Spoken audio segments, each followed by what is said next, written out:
नाज़रीन, कुछ आम तरीन खबरें हैं आपके सामने रख देते हैं। पाकिस्तान के प्राइम टेलीविजन को कुछ एक अहकामात जारी कर दिए गए हैं और फिर ये खबरें भी आ रही हैं कि एक जज बिल्कुल कांप रहा था, 200 तक उनका बीपी पहुंच चुका था, उनकी आंखों के अंदर खून था, उनसे हिला नहीं जा रहा था, लेकिन जज साहब ज़ाहिर है जज साहब हैं और उन्हें फैसला तो सुनाना था। जज मजबूर हैं, जजेस के लिए दुआएं करें, बराए मेहरबानी हाथ उठाएं और जजेस की सेहतयाबी के लिए या फिर जिस कर्ब और दर्द से जजेस गुजर रहे हैं उनके लिए दिल से दुआएं मांगे, क्योंकि जज साहब बहुत ज्यादा परेशान है। अब ये बड़ी खबर है, पाकिस्तान के सोशल मीडिया पर ये कोट हो रही है और मोहतरम शहबाज गिल साहब ने भी इसे अपने विलोग के अंदर रिपोर्ट किया कि पाकिस्तान के साबिक डीजी ISPR साहब उनके एहसास से मुंजमद कर दिए गए हैं। शहबाज गिल साहब ने नाम तो नहीं लिया, लेकिन बहुत सारी इशारों कनायों में उन्होंने बातचीत की है कि साबिक डीजी ISPR साहब के एहसास से मुंजमद कर दिए गए हैं। शहबाज गिल साहब को सुन लें।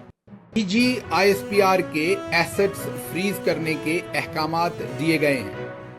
ये डीजी ISPR मौजूदा नहीं है, एक साबिक डीजी ISPR है, लेकिन बहुत ही अहम और बहुत ही मशहूर डीजी ISPR रहे हैं। कौन है जिसको जनरल फैज हमीद के बाद निशाने पर रखा गया है?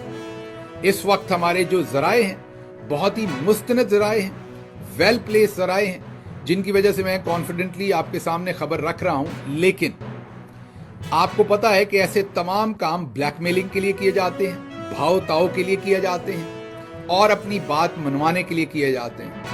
अगर बात मान ली गई और भाव ताव हो गया तो हो सकता है कि ये ऑर्डर्स वापस हो जाएं, फिर आप कहेंगे आपकी खबर गलत थी। लेकिन इस वक्त जब मैं आपको ये खबर दे रहा हूं तो मुस्तनद ज़राए से हैं कि डीजी ISPR जो हैं, साबिक डीजी ISPR, जो उनके असास से मुंजमद किए गए हैं। नाज़रीन, ये एक और खबर रिपोर्ट हो रही है। ये पाकिस्तान के बड़े प्रोमिनेंट जर्नलिस्ट हैं, ये डॉन के साथ ये काम करते रहे, फिर ये पाकिस्तान के फॉरेन अफेयर्स के हवाले से रिपोर्टिंग करते रहे। ये अब्दुल्ला मोहम्मद साहब हैं, इन्होंने रिपोर्ट किया है, बल्कि ट्वीट किया है कि 2 former corps commander lieutenant general Asif Yasin Malik and lieutenant general Tariq Khan have been allowed to travel abroad after years of restrictions। Pakistan के 2 साबिक अहम तरीन कोर कमांडर्स को पाकिस्तान से बाहर जाने की इजाजत दे दी गई है। और ये भी खबरें या ये लिख रहे हैं या रिपोर्ट कर रहे हैं कि उन्होंने सारे यकीन दहानी करवाई है कि जिस तरीके से गुफ्तगू सोशल मीडिया पर या मुख्तलिफ प्लेटफॉर्म्स के ऊपर बातचीत करते रहे, वो अब बातचीत नहीं करेंगे और उन्हें पाकिस्तान से बाहर जाने की इजाजत दे दी गई है। अब ये भी एक विलोग हुआ है और ये बैरिस्टर शहजाद अकबर साहब ने किया है। उन्होंने ये सवाल उठाया कि पाकिस्तान के अंदर निज़ाम बहुत ज्यादा परेशान है कि इमरान खान अपने रिहाई का मुतालबा बुनियादी तौर पर क्यों नहीं कर रहा, क्योंकि डिबेट या डिस्कशन या बातचीत तो वहां से शुरू हो कि इमरान खान खुद कहे कि मुझे रिहा करें और फिर जाकर इमरान खान के सामने ये 2-3 चीजें रखी जाए। और इसी वजह से हुकूमत ने अभी तक अपना कोई मुतालबा इमरान खान या तहरीक इंसाफ की जो मुज़ाकराती कमेटी है उसके सामने रखा नहीं है, चूंकि इमेजिन ये सोचा या प्लान ये मौजूद था कि इमरान खान अपने रिहाई का मुतालबा करेगा। ये बैरिस्टर साहब को सुन लें। तो जो मुज़ाकराती अमल है वो इन केसेस के ऊपर नहीं है, इमरान खान की रिहाई के ऊपर नहीं है। मुज़ाकराती अमल जो है उसके ऊपर इमरान खान का जो उनको एक एजेंडा दिया गया है या जो उनको शर्तें दी गई हैं, वो शर्तें बड़ी सिंपल सी हैं। सियासी कैदियों की रिहाई, जिसमें डॉक्टर यास्मीन राशिद, एजाज चौधरी साहब, महमूद रशीद और दीगर हमारे जो सियासी कैदी हैं उनकी रिहाई। और दूसरी शर्त है 26 नवंबर और 9 मई के वाक़यात की आज़ादाना जुडिशल तहकीकात। इसमें कहीं किसी केस का फैसला कोई चीज़ नहीं है, लेकिन चूंकि इस्टेब्लिशमेंट ये चाहती है कि इन मुतालबात के साथ नथी किया जाए 2 चीज़ों को।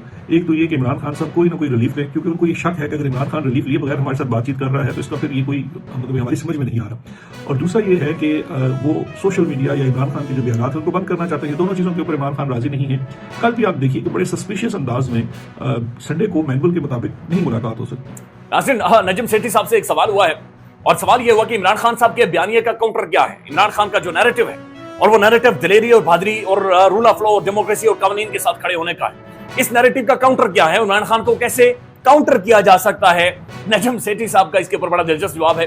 वो सारी लगी हुई है इसको काउंटर ढूंढने के लिए, सारी गवर्नमेंट लगी हुई है काउंटर ढूंढने के लिए, उनको समझ नहीं आ रही है काउंटर कहां से, और आप मुझे कह रहे हैं यहाँ बैठ के मैं आपको काउंटर बता दूं। नाज़रीन, अब जो जज साहब की बातचीत हो रही है, देखें कल से सबसे बड़ी खबर जज है, चूंकि जज साहब जिस तरह से अडयाला जेल से छोड़े उनके बारे में ये अक्सर सोशल मीडिया पर हमें देखना था, रिपोर्ट हो रहा है कि अक्सर जो मुल्जिमान होते हैं वो चकमा देते हैं, यानी जजेस को अदालतों को मुल्जिमान चकमा देते हैं। लेकिन इस तरह जज साहब हैं जो एक मुल्जिम को चकमा दिए जा रहे हैं, जज साहब हैं जिन्हें एक मुल्जिम ढूंढ रहा है। यानी अडयाला जेल में बैठा हुआ कैदी छाती पर हाथ मारकर ये कह रहा है कि जज साहब को लेकर आओ और जज मैडम साहब ने फैसला दे। वो कहता वक्त का मुंसिफ किधर है, वक्त का मुंसिफ फैसला क्यों नहीं सुना रहा? वो कहता वक्त का मुंसिफ ढूंढ कर लाओ वक्त के मुंसिफ को, और जो वक्त का मुंसिफ है वो जज जिसने फैसला सुनाना है वो जज साहब पिछले दरवाजे से अकबी दरवाजा ढूंढते हैं और वहां से भाग जाते हैं। बुशरा बीबी साहबा की ये एक स्टेटमेंट है। उनका ये कहना है कि ट्रायल के दौरान जज को बीमार होते, यानी ट्रायल के दौरान जज साहब बीमार होते थे, कांपते हुए देखा है, जज साहब ऐसे कांप रहे थे। एक जज साहब का ब्लड प्रेशर 200 पर गया یعنی 200 پر جا کر دماغ کی شریانیں پھٹ جاتی ہیں۔ 200 پر جانے کا مطلب یہ ہے کہ آپ کی آنکھوں کے سامنے اندھیرا چھا جاتا ہے اور آپ کو عدالت کے اندر کوئی نظر ہی نہیں آتا۔ 200 بی پی پہنچ جائے تو یعنی آپ سامنے دیکھتے ہیں لیکن آپ کو اندھیرا نظر آتا، آپ کو کالی گفا نظر آتی، انسان آپ کو نہیں نظر آتے۔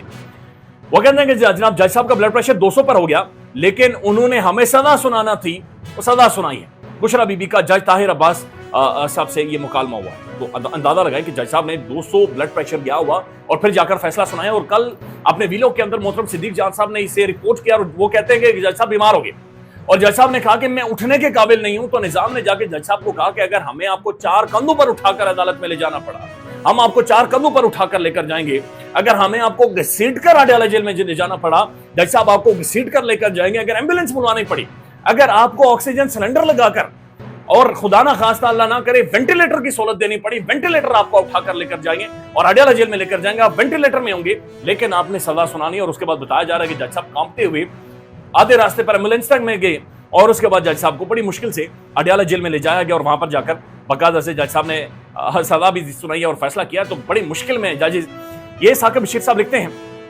بشرا بی بی ریٹائرڈ محمد بشیر کی بات کر رہی ہیں، جنہوں نے بغیر ٹرائل رات 1 بجے تک عدالت لگائی ہوئے اپنی ریٹائرمنٹ کے آخری روز توشہ خانہ 1 کا فیصلہ 31 جنوری 2024 کو دیا تھا۔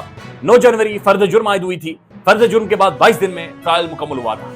تو یہ جج محمد بشیر صاحب ہیں جنہوں نے پاکستان کے، اچھا جج بشیر صاحب کے کھاتے میں یہ بڑی چیزیں آتی ہیں، جج بشیر صاحب نے پاکستان کے حالیہ 6 سال سب وزرائے اعظموں کو سزائیں دی ہوئی ہیں، یعنی ایسا جج ہے، اس کے اعزاز میں ایسی چیزیں کہ انہوں نے سابق تمام تر وزرائے اعظموں کو، یہ جج بشیر صاحب نے یہ شکایتیں، یہ انہوں نے باقاعدہ سے یہ انہوں نے فیصلے دیے ہوئے ہیں اور یہ بھی ظاہر ان کے کریڈٹ میں آتا ہے۔ صدیق جان صاحب یہ ٹویٹ کرتے ہیں، پاکستان کے ٹی وی چینلز کو یہ سخت ترین احکامات جاری کیے گئے ہیں کہ پنجاب اسمبلی میں مریم نواز کے خلاف احتجاج یا پنجاب میں بیڈ گورننس کے معاملات پر کسی صورت نہیں دکھانے آپ نے، یعنی کوئی اس بارے میں آپ نے بات چیت نہیں کرنی۔ سوشل میڈیا بھی پنجاب کی بیڈ گورننس اور پنجاب اسمبلی کے احتجاج کو نظر انداز کر رہا ہے۔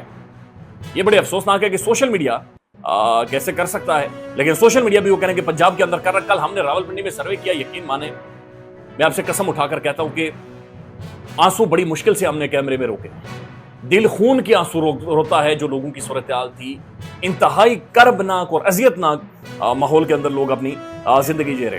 ناظرین یہ ایک اور خبر ہے، اور یہ کل سینیٹر اعجاز چودھری صاحب کے بالآخر پروٹیکشن آرڈر جاری ہوئے تھے اور یہ یوسف رضا گیلانی صاحب نے جاری کیے تھے۔ شاکر محمود عوان صاحب بھی لکھتے ہیں سوشل میڈیا پر کہ جنگل کا قانون، کوٹ لکھپت جیل انتظامیہ نے پی ٹی آئی سینیٹر اعجاز چودھری کو پروٹیکشن آرڈر پر دینے سے انکار کر دیا۔ یہ سینیٹر ہے اور سینٹ ایوان بالا ہوتا ہے، اپر ہاؤس، ڈیموکریسیز کے اندر نا ایوان بالا اپر ہاؤس بنیاد، اس کے بغیر پاکستان کی دنیا کی ڈیموکریسی مکمل نہیں ہے، اور یہ لیجسلیٹرز ہوتے ہیں، یہ معاشرے کے ذہین ترین لوگ تصور کیے جاتے ہیں۔ تو کوٹ لکھپت جیل انتظامیہ نے پی ٹی آئی سینیٹر اعجاز چودھری کو پروٹیکشن آرڈر پر دینے سے انکار کر دیا ہے۔ اسلام آباد سے پروٹیکشن آرڈر لے کر جیل جانے والی اسلام آباد پولیس کی ٹیم خالی ہاتھ واپس روانہ ہو گئی ہے۔